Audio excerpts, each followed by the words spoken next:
Okay, I'm delighted to be here today with Kevin Hewitson, who's the author of this book, which is about building effective learning relationships with children. Hi, Kevin. Hi. Hi. Really looking forward to talking about this. As we came on air, you were just telling me about a story where you were put into an extreme situation. Yes. Where you had to build relationships with secondary school children who are exceptionally challenging. Should we just start with that? And To put it into context then, imagine three-phase to two-phase school changes within a town centre, one school closing to open up as a totally different school after the September, August break. A group of year 10s who were challenging the school in terms of their behaviour and attendance and the usual things, being put together as a group without being informed about this, and me being asked to do my thing with them come the September. I should point out you're a design tech teacher by origin, but it sounds like you were being asked to do a bit more than that with them. Yeah, I mean, it came to be about teaching and learning, if you like, enable them as learners. But they had a very not a good experience of school. School to them, I think I would have to define now as being toxic. Certainly challenging. They didn't want to be there. Their absence rates proved that. Their behaviour proved that. These were all symptoms of a need, basically, not fitting into the system at all. And I was given these kids to do my thing, which was to be basically to try and keep them in school, try and keep them out of trouble, and try and make sure they hit their targets in English, maths and science for obvious reasons. Yeah. Their response when I first met them on the first day in a classroom that had been part of the old school that had been closed down because the new school wasn't finished, wasn't built, and ready for occupation. So we had to go back into an old classroom. And if you've ever walked into a classroom where the teachers took down all the displays, all the furniture's gone, and then some random furniture's just being put in, that was the environment I said hello to these students. I know that type of environment. Yeah. I walked in, they turned their chairs and faced away from me. I spent the first half an hour so just trying to talk to them. They'd made it very clear they weren't happy with where we were or the situation, and they certainly didn't want to engage with me at all.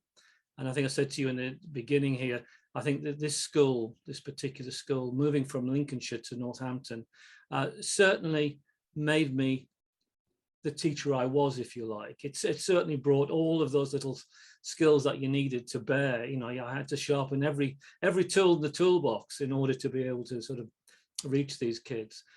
But anyway, after a little while, even if I walked in with any paper, they just told me straight away, we're not writing.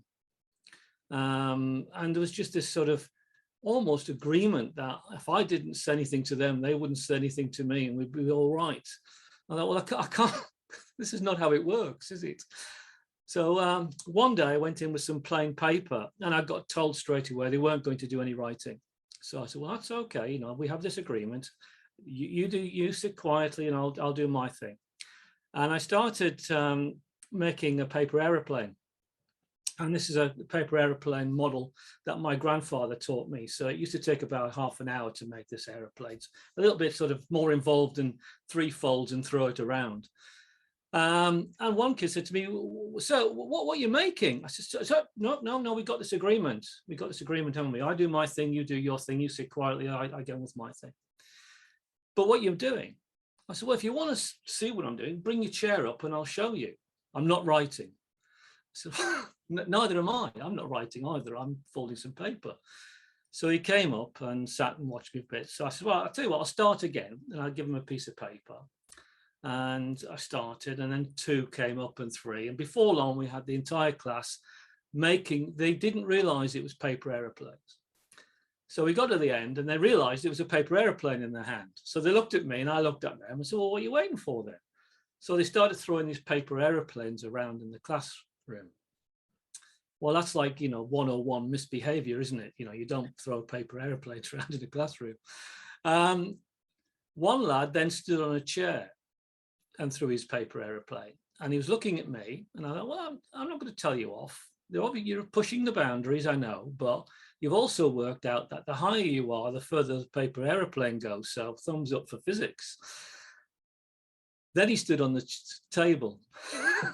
Now, I will say that we were on the 3rd floor of this building at the time, and you could open the windows. So at that point, I was getting a little bit nervous because they were getting close to the windowsill. I thought, better take them outside. So I said, come on, right, we'll go outside.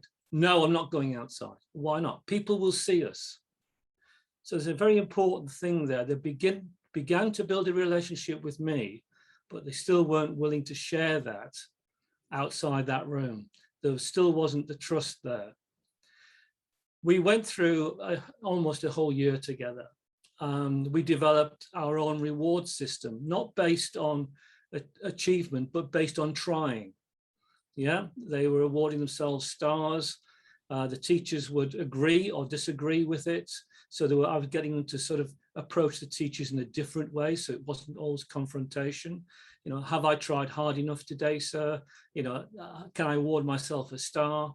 They looked after their own records for this. If they lost them, they lost them. There was no replacing. Had to start again. Or at the end of the year, there was an event based on their achievements. So it was either Alton Towers, the premier event, or bowling, the secondary event, depending on the number of stars. We never got to Alton Towers, but we did go bowling. And that's where I want to say a few things about this, because I could talk about this particular thing all day and what they taught me, and not really what I taught them, but what they taught me about that led, I suppose, in the end to the book. Their attendance got near normal. Yeah, so from 60s up into the high 80s percentages. Yeah. They didn't have so many detentions or conflicts with teachers. They almost, I think, to an individual, achieved their targets in English, maths and science. I only lost one during the year, and that was a school move. 10 stayed on to the lower 6th. So that, just phenomenal achievement. But the best thing was when we went bowling. I said, okay then, and I was paying for this. So I said, right, yes, we can all go bowling. And it's funny, all these kids all were smokers, and I'm very anti-smoking and what have you. And I'd even run a smoking cessation program with half of them on it as well during the year.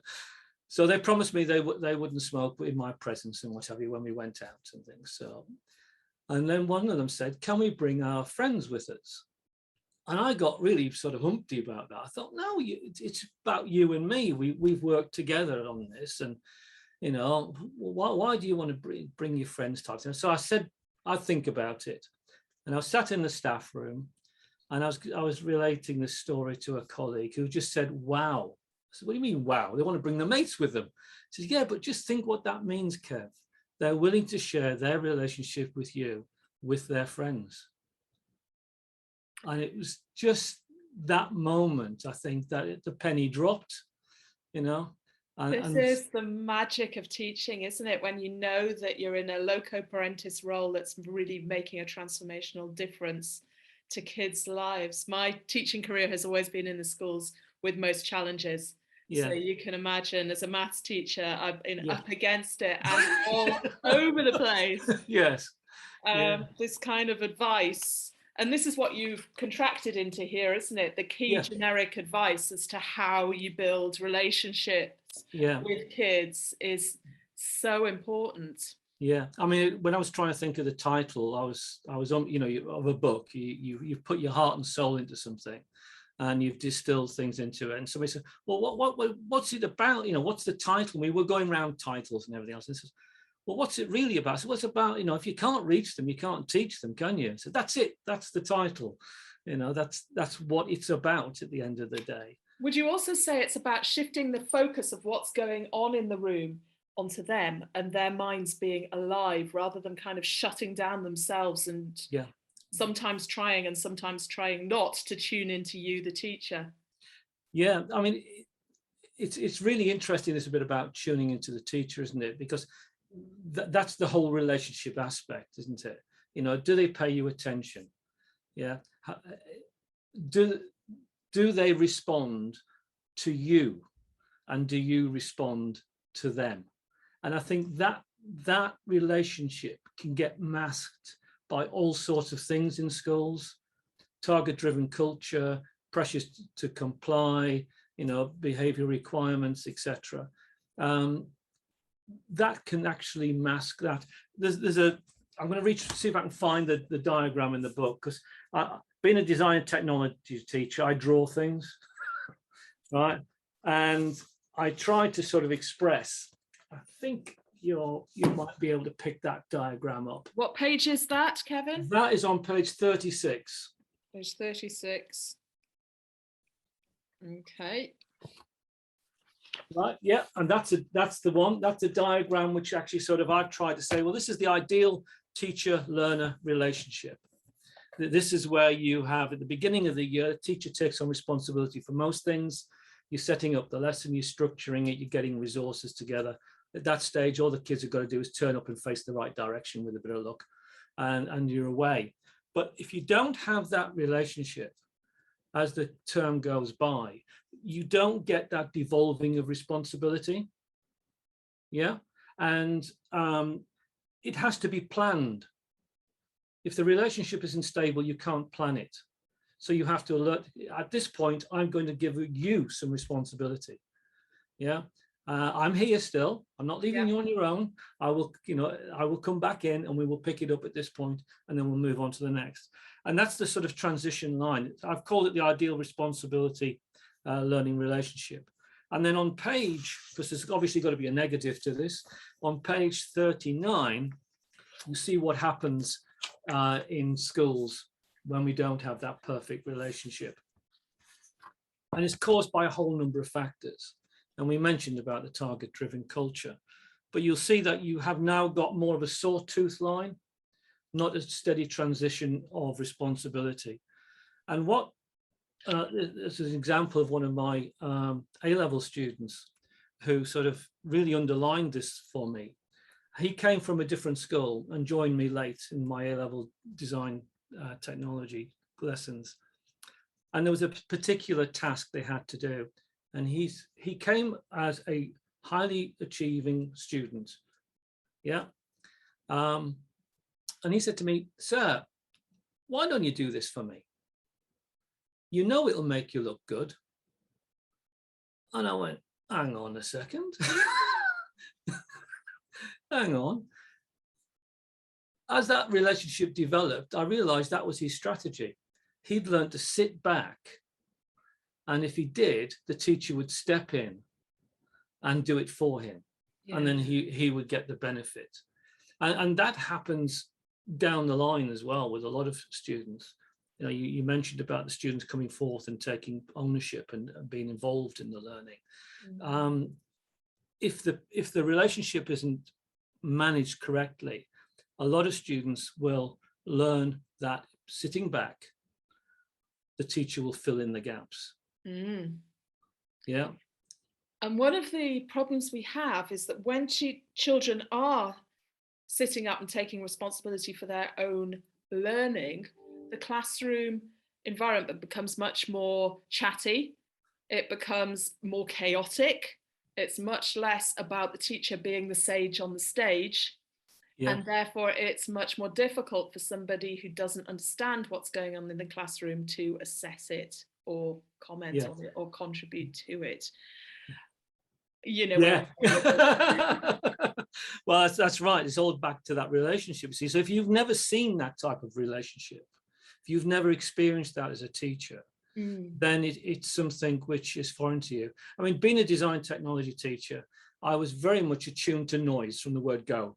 You know, you can spot a hammer being hit in the wrong way across a crowded room of 24 other kids hitting hammers against things. You just tune to it. So when you walk into a classroom, you can spot instantly the right noise, the right type of noise. There was one occasion I walked into a lesson and I just knew something was going to kick off.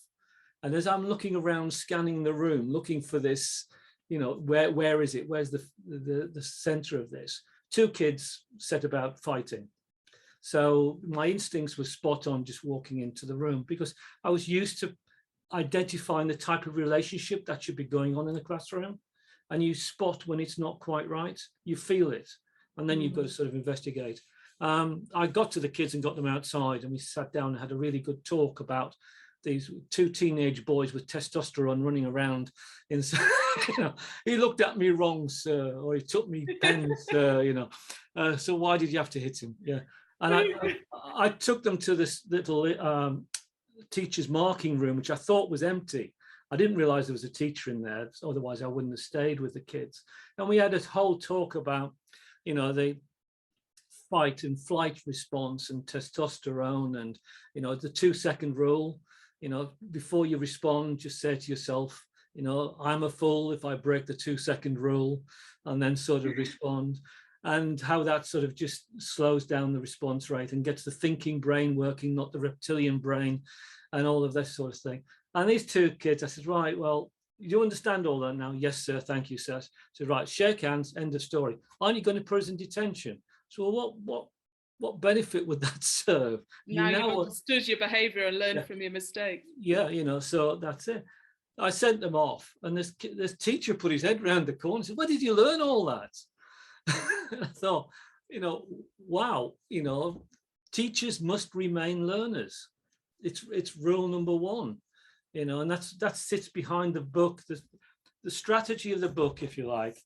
It was written as a learning journal. Yeah. If I ever see this on a bookshelf behind somebody when I visit the school, and it isn't thumbed, if it's just what I would call shelf furniture, I will get blank pages for your notes. Yeah, and there's reflective tasks throughout. Yeah, and the reflective tasks, you don't have to write in the book if you don't want to. I've put them all online.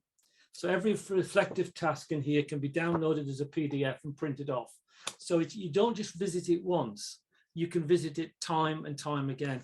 And the idea is you could take those printed sheets that you've downloaded, put them, edit them, make marks on them, notes on them, put them in a folder, and keep that as your learning journal alongside the book. I want this to be with you, you know, just like the sort of, you know, the guides you get when you go and visit Paris or something, you know, and you must go and see the Louvre, and this is the map to this, and etc. Because I think it's also the map to a skill set that's been lost. You've touched on this. For years, we had this culture of grading teachers, and the grading conditions really excluded the understanding of this. They were about grading teachers who were a sage on the stage. Yeah. And I wasn't. I was one of these types of teachers who was building relationships with the students, giving them their independence, working forensically, listening to them. And I remember inspectors coming into my classroom saying, there's clearly nothing wrong here. I can sense that. It is as it should be. I respect what you're doing. I don't think I could do it better. You know, typical inspectors never taught in a school with the kinds of challenges we had, and is just going, oh my goodness, how is she still standing, and not communicating that. But I can only grade you satisfactory because the grading criteria just don't fit. Yeah. And we had years of that, of all the schools and internal observations in schools rolling that out. So it became not okay to do this. And then, of course, we abolished satisfactory. So just all this was abolished completely. And one of the toughest things I did in politics was really drive kicking that inspection grading system out. Yes. So it's not needed now. You can do this stuff, but it was communicated person to person, wasn't it? You observed teachers, and you were part of a community of teachers who gave you wise advice. I'm going to hold this up because it's in the book, Rebecca. Yeah. John's 12 rules. Right? A blunt tool is dangerous. Yeah. John was my mentor. You're on about, you know. Right. And staff rooms. Staff rooms. Remember staff rooms? Of course. Yeah. Well. Yeah, fantastic. And usually they were full of smoke. Yeah, but an hour and a half lunch times as well. I mean, I'm not getting sort of all nostalgic here, but you know, you could meet up with teachers and you could have a chat about things. John was my mentor when I started teaching, and he looked after me while I was in that one school, and then I moved to schools and we kept in touch, and then I moved counties and we still kept in touch. After about 35 years of friendship, unfortunately, he died and I did his eulogy. And it wasn't until I sat down and thought about John, I realized John had 12 rules. In fact, there was 13. And I didn't think he knew about the 13th rule. There's a whole chapter on it in the book. Because which page are we on, or which chapter? Right, chapter, got me going, chapter 11, page 199.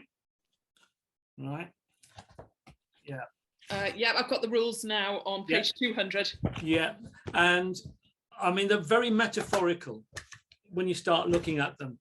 And the more I read them, the more I thought about them. John never wrote them down. They were just sayings he had, like, you know, don't struggle, remember the Egyptians. You know, and you think, well, actually, what's he on about? You know, but when you start digging into it, there's so much. I mean, one of the ones, work out what you want to know before you ask the question. Now, from a teaching point of view, that is critical, isn't it? How many people have got a pencil? Well, you don't want to know how many people have got a pencil. What you want to know is how many people haven't got a pencil. So ask the right question. Yeah. You know, if you're going to pick something up, know where you're going to put it down. And that's, again, that's relationships. If you're going to commit to something, then know where you're going to go with it and know what it's going to cost in terms of resources, time, energy, everything else.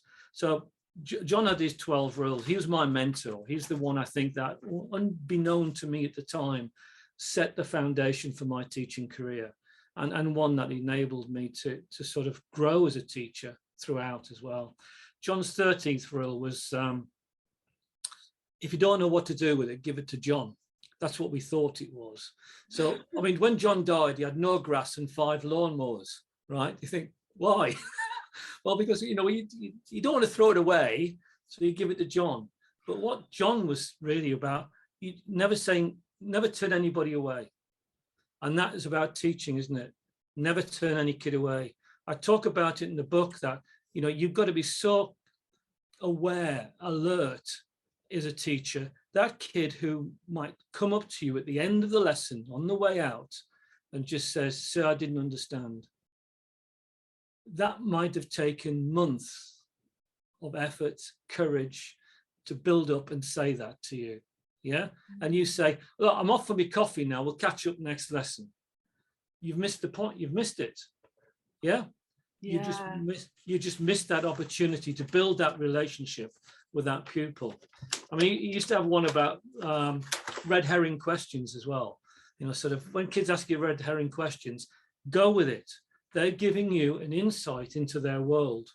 They're telling you what's important to them.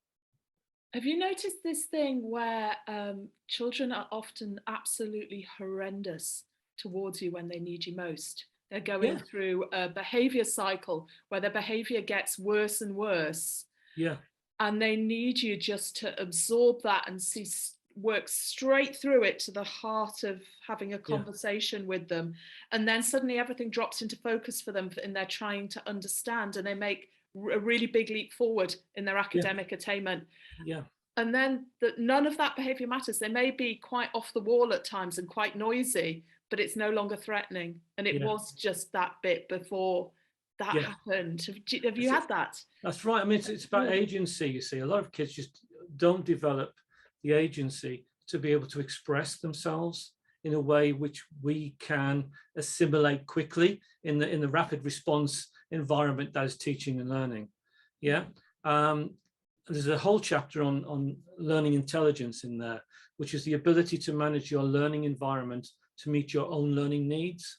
And I talk a lot about that in that chapter, about developing independent learners, but helping them to develop their agency and their language to express their needs. And since we mentioned needs, the whole book focuses on 4 key needs, right? And it took me ages to develop the narrative, which is what this book is really, I suppose, to be able to explain that to people and to sort of put it up there to be challenged. Come back and tell me I'm wrong. Yeah. And These 4 needs are power, belonging, choice, and fun. Now, any adult is the same as any kid, any team member, anybody being led. It always comes down to power, belonging, choice, and fun. Dead easy to remember. Please be child friendly. Yeah, PBCF. I love that. I think that's dead right. I'm just thinking it through in my head, and it fits. Yeah, and you start thinking about power, and people go, oh, it's power, domination, sort of, no, it's about voice. Child voice. Child voice, yeah. Belonging. That's the biggest driver of behavior. I had a kid who, to belong to another group, to belong to a peer group that existed within my classroom, he was willing to take the fall for a very serious event, even though I know he didn't do it. Because he knew that that was what was needed to take a productive journey with his belonging in the group and the dynamics of the group. Yeah. So as a teacher, I had failed to develop a stronger belonging bond with me. Yeah. But it's a journey. You can't get those strong bonds immediately. You have to take steps that are sometimes really deeply flawed along the way. Yeah. So power, belonging, choice, not offered free choice as some people think, as in, oh, the independent learner, you can learn any way you like, whatever, or you can do what you want in the classroom. There's no consequences. No, it's choice with consequence. It's involving pupils in understanding the choices they make have consequences. Yeah. And the final one, I'll say the class clown has always existed for a reason. There's a need for fun in learning. Yeah. Yes. And the challenge for a teacher is to link that fun with achievement. So it's not we're going to have jokes and tell funny stories this lesson, or I'm going to have your side splitting, but it's about celebrating success and achievement and doing it in a way which generates that sense of fun. But again, there has to be steps along the way. And often when you're building a relationship with a class, it just has to be fun. It's just like, okay, we're all broken. We've done as much as we can do today. Let's tell each other some jokes. Yeah. We've got 5 minutes left. Yeah, nothing wrong with that whatsoever if you've got the right relationship, isn't it? But it's about developing. And if anything, you start with belonging. You must start with developing that sense of belonging. So when you I can pick up on that one as well, Kevin. I remember once I was working in an extreme school, and the classroom next to me, next maths classroom, had killed off several teachers. The main teacher had had a breakdown. They'd disposed of several supply teachers. They were swinging from the rafters. And there was a door at the back of our classrooms that adjoined them. And from time to time, it would burst open and some chaos would come through into my classroom, and we'd gently try and shut it again on whichever hapless supply teacher was there. And one day we got this guy who came in, and he was a large guy, and he chewed chewing gum all the time to get him through in between his cigarettes when he couldn't get and he ignored the children completely, and he sat at his desk and just doodled. And after about 10 minutes, a caricature of one of the children emerged, and he just stuck it to the wall, and he glanced up and he'd do another one. And this went on for about 3 days, this supply teacher. He drew caricatures of every single child he was teaching. And suddenly they all belonged in that room. And then he just said, right, let's tidy up this room. It was absolute bomb site. And the children tidied up the room. And then he started to teach. Yeah. So it's that sense of belonging. They belonged on the wall. They each had an amazing caricature which showed that someone had noticed them. And someone had thought about them. Someone had placed them in that room. Yeah. So I mean, in the book, I've gone through how pupils behave when there isn't a sense of power, belonging, choice, or fun, so that we can be alert to it. I've gone through how you can build it into your teaching.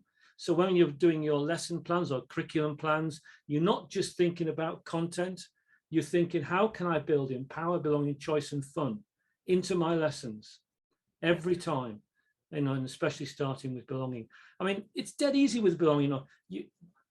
looking at Friday afternoon, worst group in the school, they've just had PE, yeah, they're coming to you, yeah. The year Wednesday afternoon was even worse for some reason. right, you know, and it's raining, and, and they're coming They're to year you. 9 bottom set. Yeah, and they're coming to you, and you say, great, welcome, I've been looking forward to teaching you, you're my favorite group, come on in, we're going to have a great afternoon together, yeah, through gritted teeth. But you do that, you get to know their names, and the red herring story that I mentioned from John, you learn a little bit about. I mean, I had one kid where I always did, as much as possible, break duty, lunchtime duty, because you're out and about and you're walking, you're listening and you're talking. I joined queues, and I was talking to this one lad one day about fishing, and we had a good little thing of fishing. And about a month or two later, I was called into an incident happening in a lesson where a boy was stood on a desk, running from desk to desk. I opened the door, I looked at him, he looked at me, I looked at the floor, he got down and we walked out the room together. And the teacher said, how did you do that? How did you do that? What's the magic? There is no magic. I spent about half of break time one day talking to him about fishing. Yeah. Yeah. And but when we started, 20 years ago, it mattered that every teacher was doing hobbies with the children and extracurricular stuff, and that every child in the school had a relationship with a member of staff who shared an interest with them. It was part of teaching. John's rule number 12, always have a project on the go. In yourself as a teacher? Yeah, always have a project on the go, because that reaches out. That gives you something to talk about with the children, and a way of them approaching you. Because you think about the relationship that you had with some of your teachers, yeah? Who could you approach, who you couldn't approach, who you wanted to approach, but you couldn't, yeah? And maybe sometimes you didn't have the language or the skills to do it. So a project is a sort of halfway, isn't it? It's that, what you doing, sir? What you doing, miss? Oh, well, I'm doing this, Oh, well, if you're really interested, that was the paper aeroplane exercise, yeah?